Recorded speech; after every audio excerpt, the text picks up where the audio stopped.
The sky above the planet Verex was dark and calm. Stars blinked like cold eyes in space. Verex was a quiet world. No war. No fear. Its people were proud scientists and thinkers. They believed they understood the universe. They were wrong. At exactly 3:19 galactic time, a signal came from orbit. Or rather, no signal at all. An object appeared above the planet. Big, silent, cold, in the Verex control tower. Commander Zarn stood in front of a large screen. "What is that?" he asked. His team of alien engineers stared at the monitor. Of them, a young technician replied with a shaky voice, "It's a warship." But no ID, no flag, no sound. Zarn frowned. "Send a message. Ask for identity." They sent the message, then waited. Nothing came back. The warship was huge. Bigger than any ship they had ever seen. Its surface was black, smooth, and without any markings. No light. No movement. "Try again," Zarn ordered. Maybe they didn't hear. They tried. 3 times. No reply. Then the ship moved. Just a little, enough to scare everyone watching. The room went silent. Suddenly, one of the engineers gasped. "It's human." "What?" Zarn asked. "I scanned the metal. The design. This is old Earth technology. Modified, but no mistake. It's human." Zarn's skin turned pale. That can't be. Humans were wiped out 300 years ago. The council made sure of it. Nobody replied. Everyone stared at the screen. The warship slowly turned its front toward the planet. The scanner beeped again. "It's charging a weapon," the technician whispered. "Shields up," Zarn shouted. "Send another message. Tell them we are peaceful." But it was too late. A bright white light shot from the warship. It hit City 9, a megacity with over 2 million Verex citizens. In seconds, the city was gone. Nothing left. Not even Ash.Zarin fell to his knees. Why? The warship didn't fire again. It just floated there for a moment, quiet as a ghost. Then, just as suddenly as it arrived, it disappeared. No light, no engine sound, just gone. Across Verex, panic began. People screamed, ran, hid underground. News spread fast. The humans have returned. But Zarn didn't believe it. In the dark room, he whispered to himself, "No, not returned." They waited. In another part of the galaxy, far from Verex, a small research ship named the Velo picked up strange data. The alien scientist Dran Varu looked at his screen.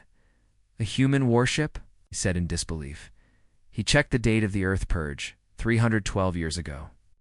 The humans were destroyed by the Galactic Council because they were too violent, too dangerous. Dran had always believed that story. Now he wasn't sure. He watched the recorded video from Verex. He saw the silent ship, the white beam, the destruction, and then something strange. He paused the video at the moment before the blast. There, near the back of the warship, for just one frame, was a symbol, not a flag. Not a name, just 2 words, burned into the ship's hull. For Earth, Dran felt cold. He didn't know what to do. This was real. The galaxy was in danger. Something in his gut told him this was just the beginning. Meanwhile, on a distant moon, a small alien child played near the rocks. Her father was mining crystals nearby. Suddenly, the child stopped. She saw something shiny stuck in the ground. She pulled it out. It was metal, dark, heavy, sharp at the edges. She wiped the dirt off. Letters were scratched into it. She didn't understand the language. She took it to her father. He looked at it and froze. The words were simple, deep, angry. They said, "We never forgot. We never forgave." Across the galaxy in the halls of the Galactic Council, alarms were going off. The old leaders gathered again, same ones who once voted to destroy humanity. A cold voice spoke from the shadows. "They are back," the council. Chief asked, "What do they want?" No one answered, because deep inside, they already knew. The Galactic Council met in secret. They gathered in a cold, quiet chamber at the center of Verit Prime, the capital of the galaxy. Each seat was filled by a leader of a powerful alien race. The room was dark. Only the glowing table between them lit their faces. Fear filled the air. The oldest member, Chancellor Korak, spoke first. His skin was dry like old leather. His eyes were sharp. "You all saw the footage from Verex," he said. "A human warship. No ID. No warning. One shot. One city. Gone." A young leader, Sira of the Valari, leaned forward. "This can't be. He ended them. He destroyed Earth over. 3 centuries ago." "We thought we did," Korak replied. "But humans were clever. They always had secrets." A heavy silence followed. Then the screen at the center of the table turned on. It played the same short video from Verex again. The black warship. Silent, smooth, powerful. The beam, the destruction, and vanishing into space. Cert whispered, "Why now?" No one answered then. General Roten, the war leader of the Kruth Empire, slammed his fist on the table. "They are attacking again. We must respond with strength. Find that ship, destroy it." Korak shook his head. This was not a random attack. That ship came with purpose. "They fired on civilians," Roten roared. "Yes," Korak said, "but only one shot. Then they left. No warning, no second strike. This was a message." Ambassador Theory, a soft-spoken diplomat from the water world Tarnax, leaned in. "What kind of message kills 2 million people?" Korak stood. He looked at each face around the table. 300 years ago, he said, we all agreed that humans were dangerous, too emotional, too fast, too violent. We joined together to wipe them out. We sent fleets. We dropped fire on their cities. We watched their world burn." No one spoke. "But what if some survived?" he continued. "What if they hid, waited, built something stronger?" Sira said softly, "Then they have been planning this all this time?" Korak nodded. "They remember what we did." On the other side of the galaxy, in a pirate station hidden deep in an asteroid belt, a message arrived. It was a council order. Bounty: find the human warship. Destroy it. Reward: 5 million galactic credits. Status: extreme threat. Known. Power level: no communication. The station's leader, Gorak the Collector, smiled when he read it. 5 million for a ghost ship? He laughed. Easy money. Second in command, a small insectoid named Vex, wasn't so sure. "Sir," Vex buzzed, "we heard stories. The warship destroyed a city in seconds." Gorak grinned. "Stories don't scare me. Money talks." Deep down, even Gorak felt a chill. Back on Verit Prime, the council was falling apart. Some wanted war. Others begged for peace talks, but no one could contact the humans, because no one knew.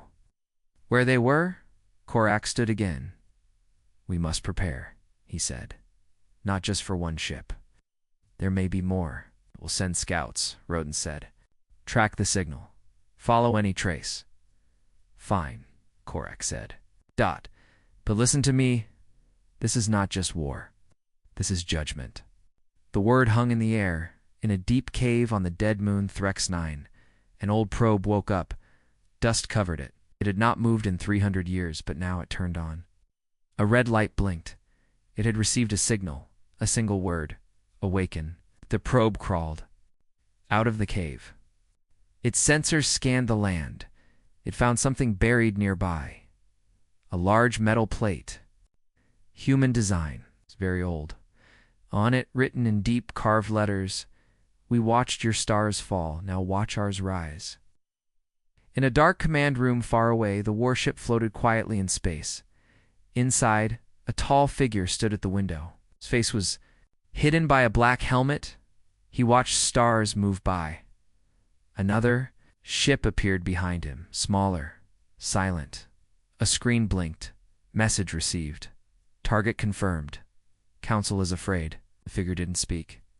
He slowly raised his hand and touched. A glowing panel. A soft voice from the ship's AI spoke. "Ready for next strike." The pirate ship Black Fang drifted through deep space. It had just finished raiding a small cargo freighter. The crew laughed, counted credits, and drank in celebration. Life was good until it wasn't. An alarm suddenly blared. Unknown ship. Approaching, shouted the pilot. Captain Drex, a large alien with 4 arms and sharp teeth, jumped to the front screen. Another freighter, he asked. No, sir, said the pilot, voice shaking. It's not answering our hails. No ID and ... It's fast. Too fast.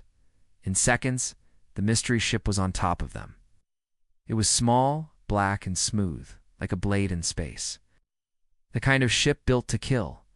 Then everything went dark. No lights, no power.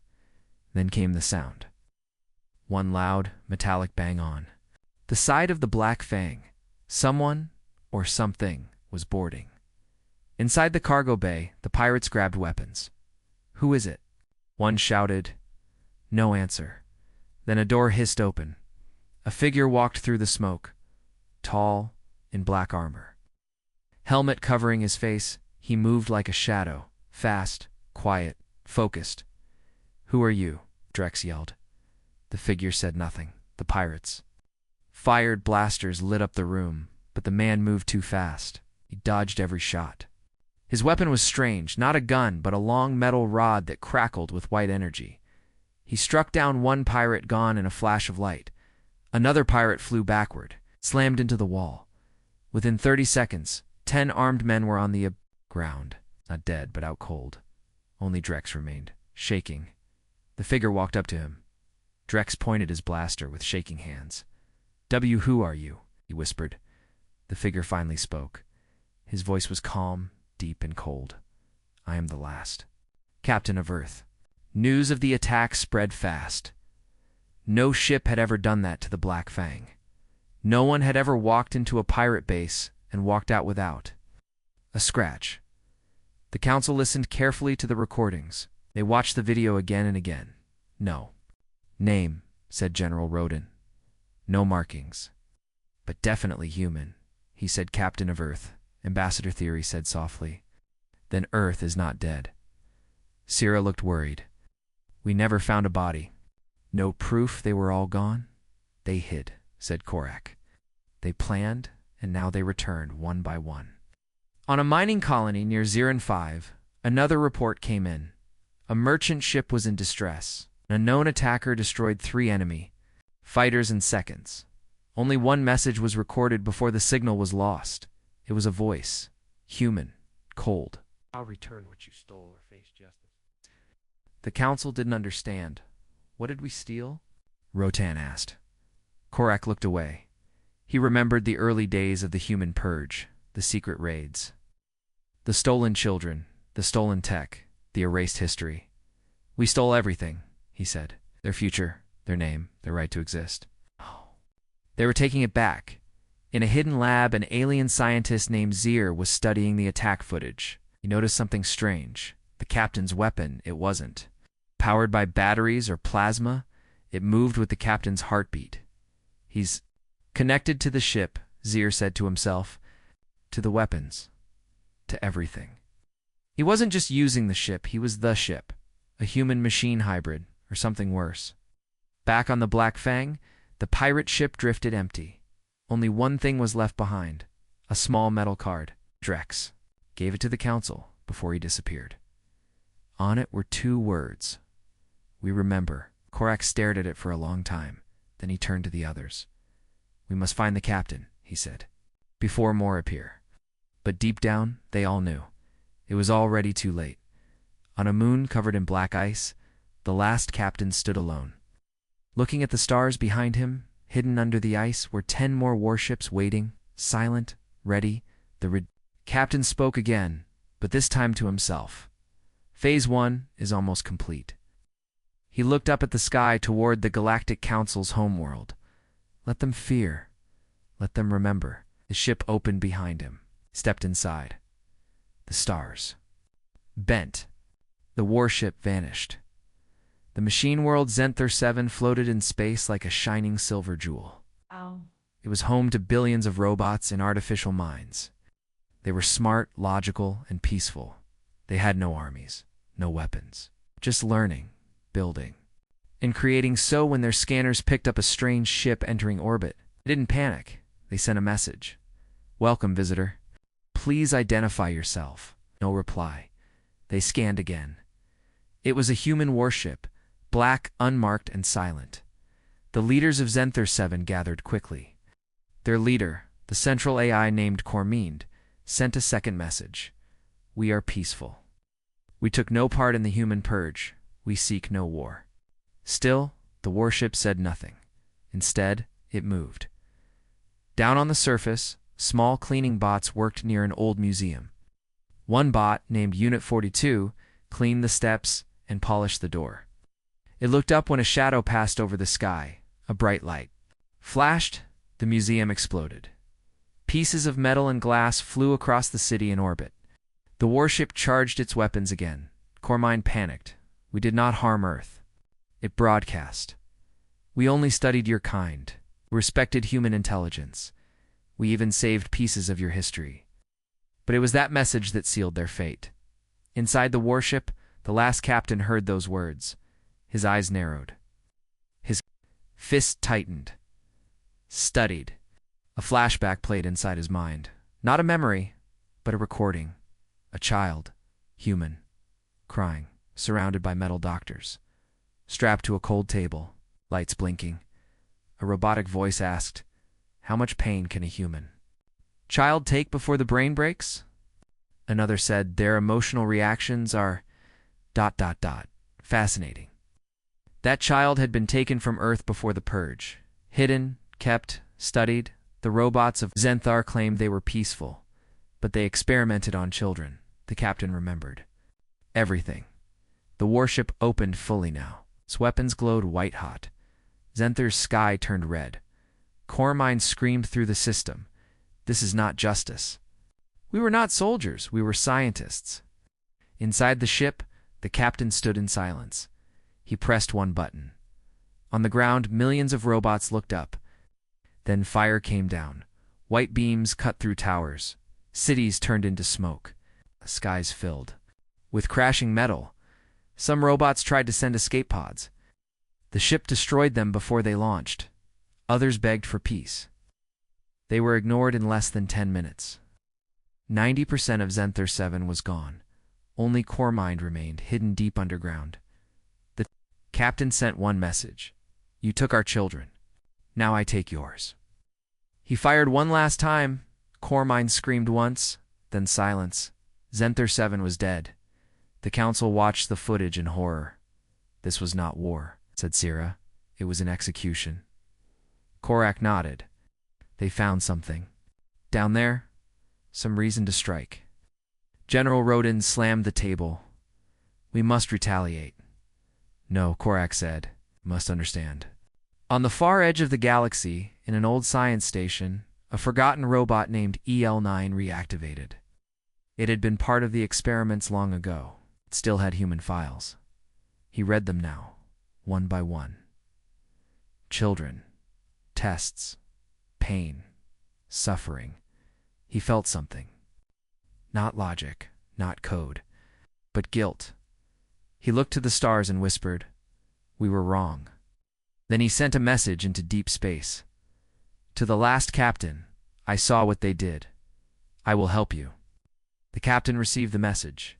He didn't reply, but deep inside, for the first time, something moved in him. Not anger. Not hate, but sorrow. He walked to the ship's control center.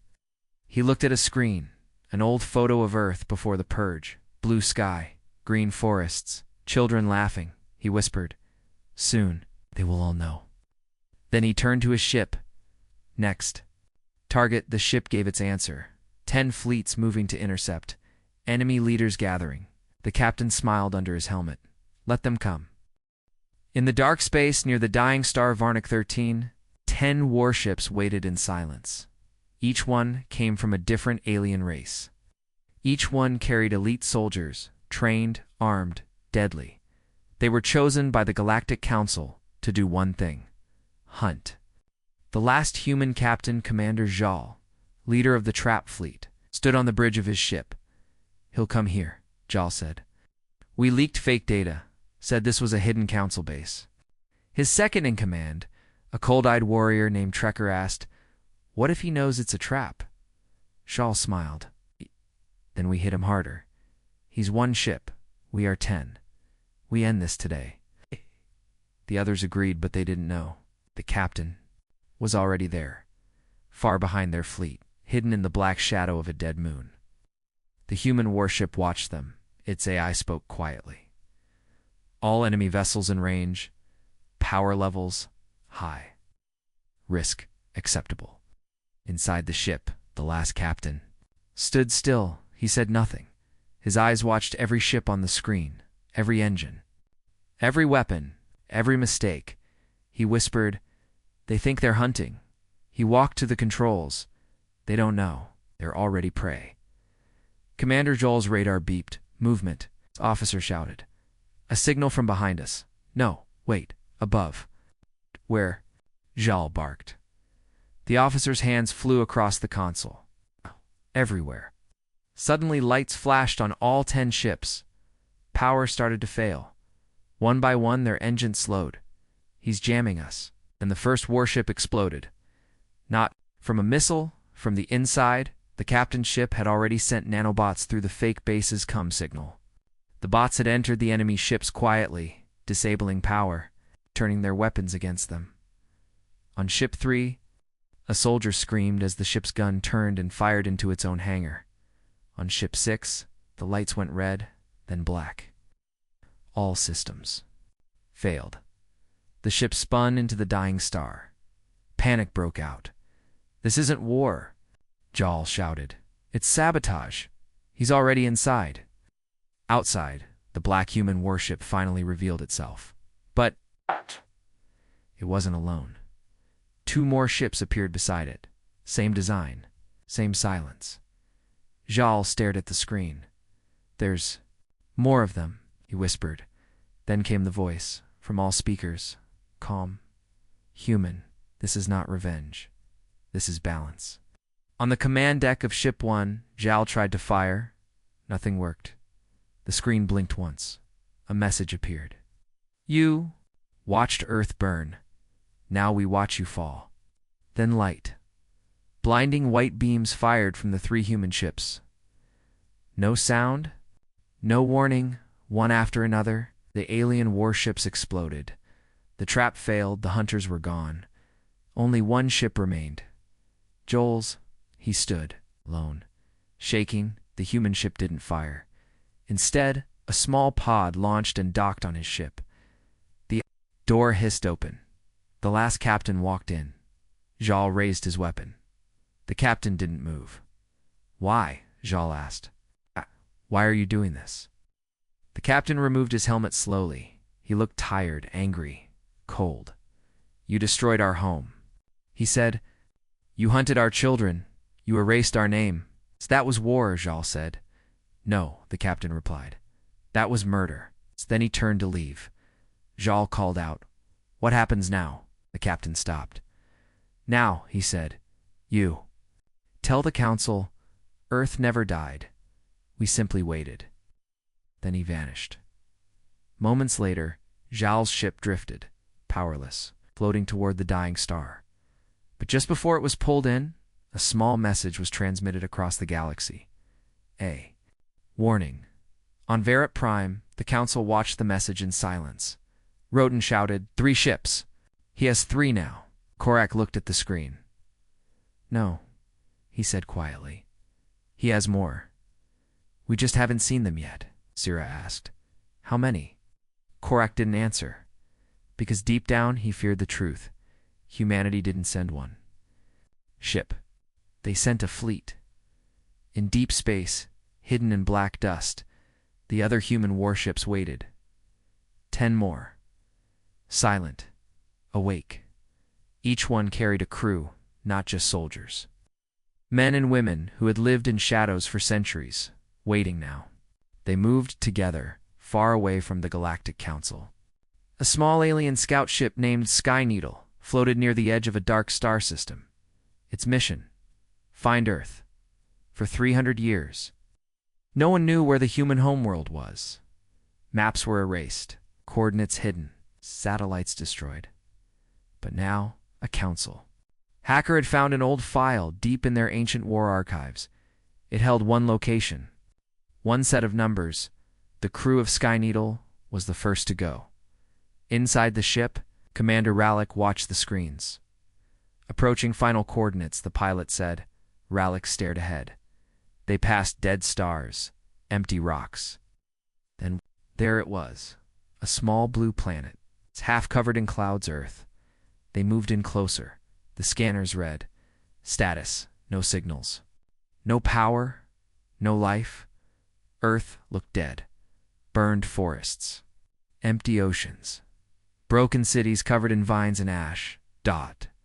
Raleigh nodded, just like the record said. But something felt wrong. Why no bones? The science officer asked. Where are the bodies? They scanned again.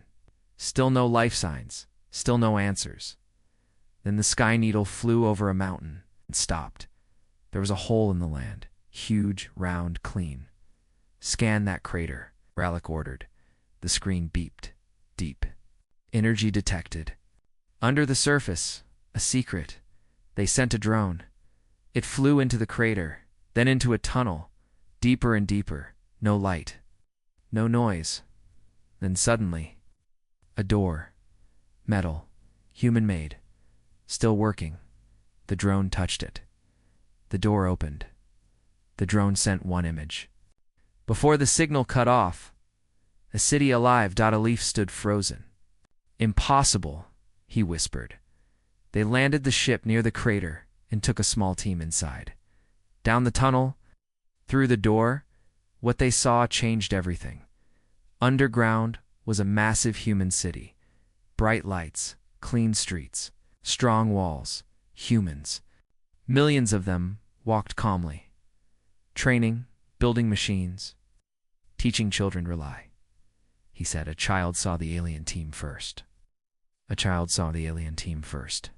She pointed. Others turned. Guards arrived. No one attacked. No one ran. A woman stepped forward, tall, calm, wearing black armor. She looked at the aliens and said, You finally found us. Welcome to the real Earth. Rallick tried to speak. You survived. The woman nodded. We did more than survive. We evolved, Rallick asked. Why hide? She answered, Because your council only respects power. We gave you silence. Now we give you warning. Rallick looked around. You built an army? The woman looked to the sky. No, she said. We built a future. Back on Verret Prime, the scout's final message arrived. It showed Earth. In the city underground, the council fell into chaos. Millions of them still alive. They never died. They tricked us. Korak stood slowly. Not a trick, he said. A trap. On Earth, the woman entered a deep chamber. She walked past old flags, old books, old weapons. At the center of the room stood the last captain. She saluted him. Phase 2 is ready, she said. He nodded. Let them come. She smiled. Already are. In space, hundreds of human ships rose from secret bases, from dead moons, hollow asteroids, frozen comets, silent, ready, many with names burned into their hulls, for the lost, for the burned, for the children. They turned toward the stars and began to move. Across the galaxy, silence broke. From the edge of space, human warships began to appear. One here, two there, then dozens and hundreds. They didn't send warnings. They didn't ask for surrender. They just appeared. Each ship was black, smooth, and unmarked. Each one moved with perfect control. No wasted motion, no panic, no fear. The galaxy stared and waited. On the planet Javer 6, home of the Varnock people, alarms rang out. The sky filled with strange shapes, human ships. The Varnock. Defense fleet launched. Fighters circled. Missiles locked. But the human ships did nothing. No fire, no. Message just floating above the capital. Then a signal came. For words, this is not war. On Verret Prime, the council panicked. This is invasion, Roten shouted. We must attack. First, Syrah stood frozen.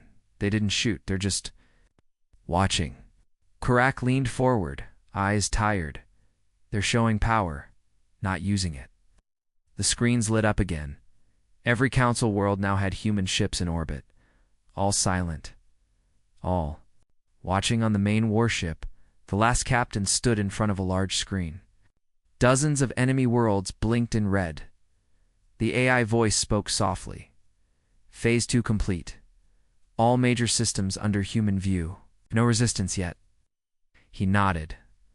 A soldier stepped beside him, the woman from Earth. Do we strike now? Captain shook his head. No. Let them fear first.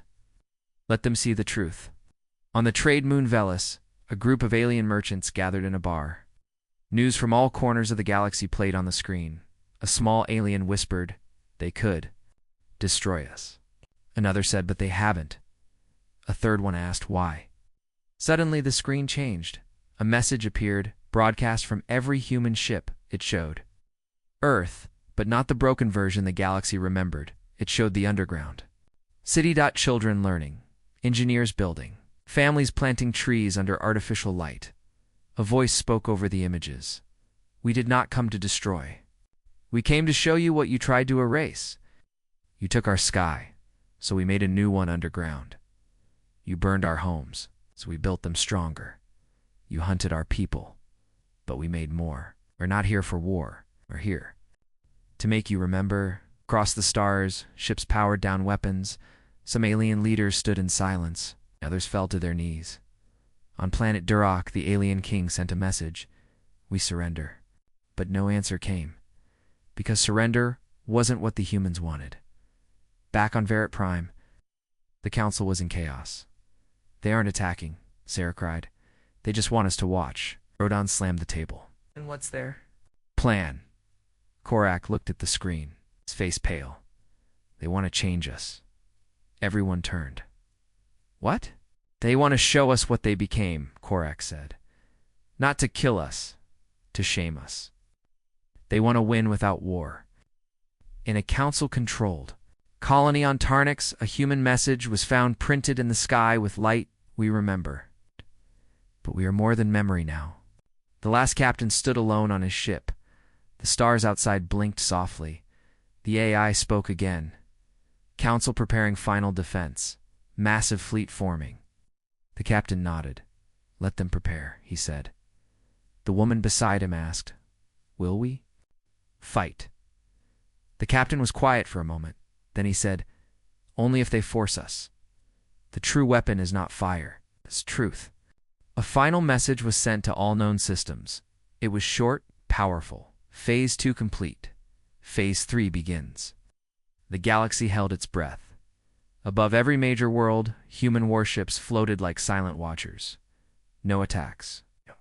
No demands. Just presence. The Galactic Council, scared and broken, gathered one last time, KOR rack. The oldest among them looked tired. SIRA spoke, voice shaking. We must respond. We must show strength. General Rodin slammed his fist on the table. We have one chance. One final fleet. We strike now or die later. Korak looked at them both. You don't understand, he said. They've already won. Not with guns, but with fear. With memory. Rodin growled. And let's give them war. In the deepest part of space, the final council fleet assembled. Thousands of ships. Massive destroyers. Planet killer cannons. All headed to Earth. Not the old Earth, the real one, hidden underground, rebuilt stronger. The message was clear. Wipe them out for good. On Earth, the humans were ready. But they didn't panic. Children were moved deeper underground. Shields were raised. Ships stood by. Inside the command room, the last captain watched the stars. He knew they were coming. The AI voice spoke. Enemy. Fleet 12 hours away. The captain looked at the Earth's underground city. Then at the sky, he said nothing. Instead, he turned to the small group beside him. Not soldiers. Scientists. Engineers. Elders. The woman commander stepped. Forward orders, sir? The captain finally spoke. No more hiding. As the alien fleet approached Earth, something unexpected happened. A signal, soft, warm, came from the human ships. A new message, not in threat, but an invitation. It played on every screen across the galaxy. A simple video, a field, a human child running and laughing, others planting crops, machines building houses, people of many colors working side by side, some clearly Partalian. Then words appeared. I could have answered you with fire, but we offer something stronger. Peace on our terms. In the command ship of the Council fleet, Rodin roared. It's a trick. Fire all weapons. But something changed. The alien pilots hesitated. One by one, they lowered their weapons. On many ships, soldiers turned to their generals and said, they don't want war. Some refused to fight. Others surrendered. The fleet began to fall apart, not from enemy fire, but from the truth. Only one ship, Rotin's, continued forward, straight at. The human warships didn't move. The captain gave no order to fire. Rotin screamed, I'll do it myself. He charged his main cannon. Just before he could fire, his screen blinked. A face appeared, the last captain, helmet off. Ice, calm, but something was different. His skin wasn't fully human. Part of his face was metallic. Part of it looked alien. Rotan froze. You're not human, he whispered. The captain spoke softly. No, not anymore. We were human. You made us evolve. We became more, not machines, not monsters. Just better. Rodan screamed and hit the fire button. Nothing happened. His ship shut down. On Verit Prime, the council saw it all. They were quiet. Sira said, it's over. Korak closed his eyes. No, it's just beginning.